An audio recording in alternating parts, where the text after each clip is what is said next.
ndabasuhuje kandi mbahaye ikaze muri iki kiganiro all around cy'uyu munsi. Ikiganiro cy'uyu munsi all around twabateguriye application icumi zikora ibintu by'agatangaza utari usanzwe uzi. Uraza gutangara cyane numenye ibintu izi application zishoboye kuba zakora. Nk'ibisanzwe igihe tugiye kubana mu kiganiro ni Mufaro.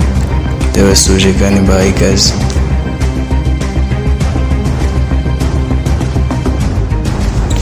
Niba ukoresha iPhone cyangwa se Android, igira hino mubwira application icumi zikora ibintu by'agatangaza utari uzi. Ku mwanya wa mbere turahasanga iyitwa anti-theft. Iyi ni application wasanga muri App Store cyangwa se muri Play Store muri telefone yawe. Ni application igufasha kuba telefone yawe yasakuza mu gihe hari umuntu ugerageje kuba yayifata cyangwa se yayikwiba mu gihe wayisize nk'ahantu runaka. Iyi application ujya muri App Store cyangwa se muri Play Store ukayidownloadinga, wangiza ugasetinga pin cyangwa se password uzajya ukoresha, ukaba wa switchinga on, ukaba watangira gukoresha iyi application. Mu gihe ushaka gusiga telefone yawe, urugero rimwe muri restaurant wari uyibagiwe cyangwa se uri ahandi hantu wayisize ariko wasize ufunguye iyi application ya anti-theft, igihe hari umuntu ugerageje kuyikoraho, iyi application ihita isakuza cyane ku buryo uhita wumva ko hari umuntu ushaka gutwara telefone. Ikindi kandi mu gihe iyi application isakuje, ntabwo umuntu ufite telefone aba ashobora kuba yagabanya volume cyangwa se ngo abe yayifunga. Volume ntabwo ziba zikiri gukora paka umugezeho ukaba wamufata mu gihe ari igisambo cyangwa se mu gihe ari undi muntu wari ugerageje kuba yakora ikintu runaka, ukaba wamusanga ukamufasha we nta kintu ashobora kuba yayikoresha. Ubwo ni application nziza ishobora gutuma ucunga umutekano wa telefone yawe.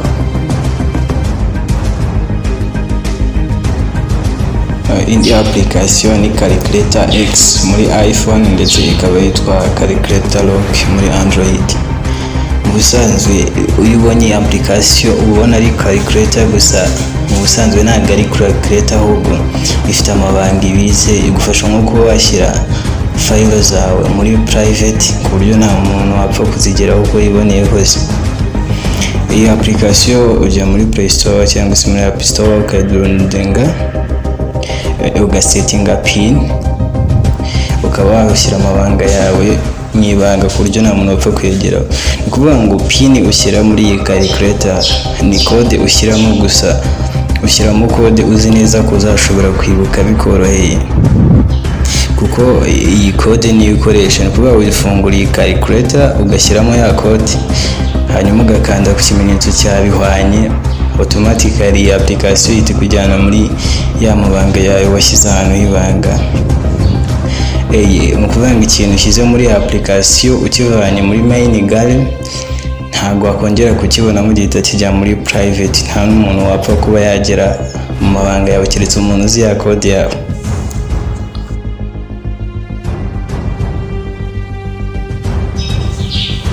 Indi application ni walkie-talkie. Iyi application walkie-talkie iraboneka cyane kuri Android ndetse na iPhone.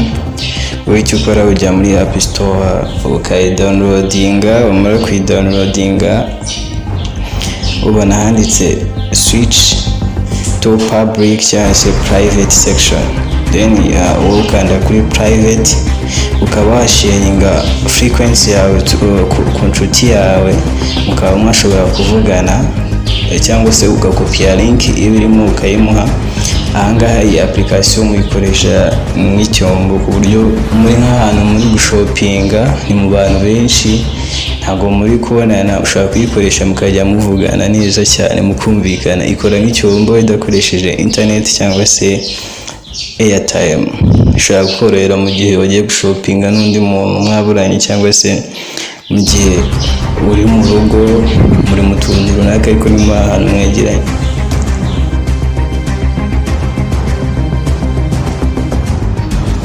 Indi application yitwa Microphone Live muri iPhone ndetse ikitwa Megaphone muri Android. Iyi application ujya muri Play Store ukayidownloadinga, ugashaka Bluetooth speaker cyangwa se irajya ikoresha Bluetooth, ugafungura control center ya iyi application, ugakonekta speaker yawe kuri telefone ukoresheje bluetooth. Then mu gihe umaze kuyiconnecting ushobora kuba wakoresha iyi application nka microphone ku buryo ibyo uvuze binyura muri ya radio bikaba byasoundinga cyane. Bishobora kuyikoresha mu gihe ushaka gutanga itangazo muri business cyangwa se ahandi hantu mu nama ukaba udafite microphone cyangwa se udafite audio cable. Ushobora kuyikoresha cyane kuvuga ngo ushobora kongera volume cyangwa ukayigabanya mu gihe uri kuvuga sound yawe igasohokera muri ya speaker connection.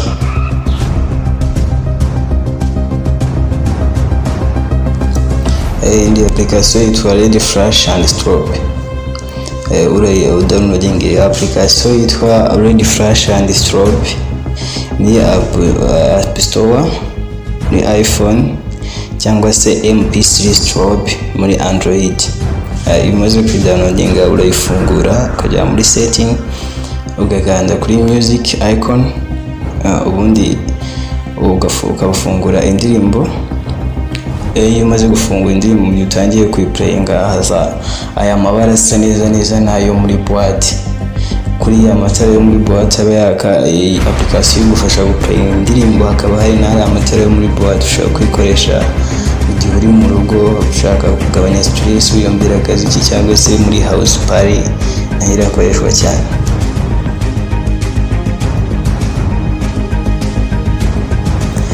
Indi application yitwa Alarm nayo iraboneka muri Android ndetse na iPhone. Icyo ukora ujya muri Play Store ukayidownloadinga, ukayitanga muri telefone yawe ukayifungura, hanyuma ugashyiramo alarm yawe ushaka uko izajya ikwibutsa ikintu runaka.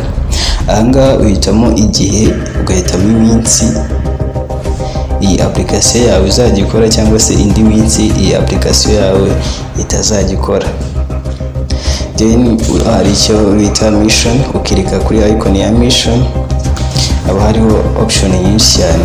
Hanyuma mission ugiye gushyiramo ukuvuga ngo iyi alarm nivuga ugomba gukora iyo mission kugira ngo iyi alarm ishobore kuba yahagarara. Mu gihe utabikoze ntabwo ishobora kuba yahagarara. Urugero ushaka kuvuga ati iyi alarm izajyamo 2:30 buri munsi, aho kugira ngo ihagarare izajya iguhereza game 3 zishobora kuba zatuma utekereza cyane. Mu gihe izo game zizajya zikunandira ntabwo iyi application izajya ihagarara. Urumva ni application ihenze cyane ikora ibintu bitangaje.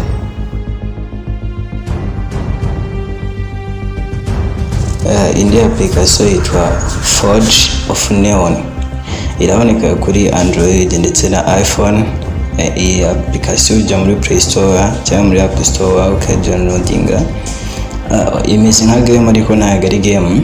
Ukanda handitse play button, then haba hari setting nyinshi. Niwe uhitamo uko ushaka ko application yawe iza kuba igaragara, ugahitamo amabara, imirongo ukuntu iza kuba imeze. Ni application ukoreshwa wa design runaka irimo amabara runaka. Ushobora no guhitamo, ushobora gukora design imwe hanyuma ugakora n'indi zose ukazihuriza hamwe. Urabona ko ni ibintu biba bigaragara neza cyane. Niyo umaze gukora iyi design yawe ushobora kuba wayisavinga nka video cyangwa se nk'ifoto. Niwo uhitamo uburyo uyisavinga, akaba ari aka design keza cyane.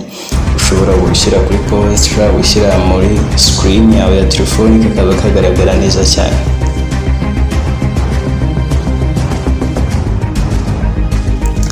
Indi application yitwa WALLPAPERS iraboneka kuri Android ndetse na iPhone.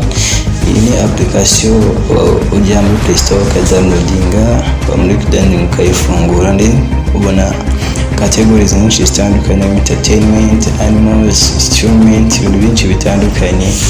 Hanyuma urugero niba uhisemo ukande kuri dinezo yitiza muri screen yawe neza nkaho wari uri muri pariki neza. Iyo nyamaswa wayibonaga no kuba nimba telefone yawe wenda uyerekeje ku rukuta cyangwa se hasi, bitubona iyo nyamaswa neza imeze nk'aho ihagaze. Ndetse iyo ushaka ukanda kuri sound ikaba yasohora urusaku neza nk'ubw'iyo nyamaswa neza nkaho wari uri muri parike iyo nyamaswa wayibonaga.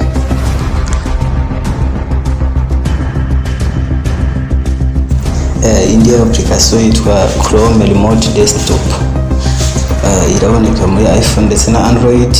Downloading application ukayinstallinga muri telefoni yawe, gusa urongera ukanayinstallinga muri computer yawe ya desktop. Hanyuma iyo umaze kuyinstalingamo, ufata telefoni yawe ugafungura ya application ukayiconnecta kuri laptop yawe. Iyo umaze kuba wayiconnecta kuri laptop yawe, ushobora kuba wakoresha telefoni yawe unyuze muri application ukagira access kuri computer yawe. Ibintu byose birashoboka kuba wabikora. Ushobora kuba wareplayinga video, ushobora kuba wachanginga amafiles yakura muri folder imwe uyashyira mu yindi, ushobora kuba wayasiba, ushobora kuba wakora ibintu byinshi bitandukanye kuri computer yawe, nta limit uba uyifiteho.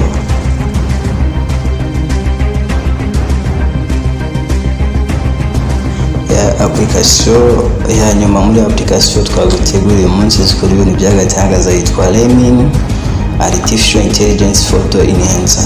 Iyi iraboneka cyane kuri iPhones ndetse na Android. Urayidownloadinga ukajya muri settings, ukagira setting ushyiramo, hanyuma ugahitamo ifoto ushaka kuba wakongerera ubwiza. Ngo ni application igufasha kongera ubwiza bw'ifoto. Iyo uhitamo ifoto ukayongera ubwiza, uba ufite access yo kuba wareba ngo iyi foto yanjye yari imeze gute mbere yuko nongerera ubwiza cyangwa se nyuma.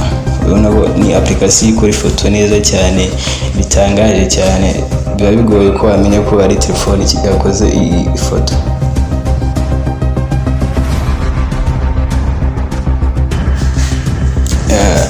Ndabashimiye mwebwe mwese twabanye muri iki kiganiro.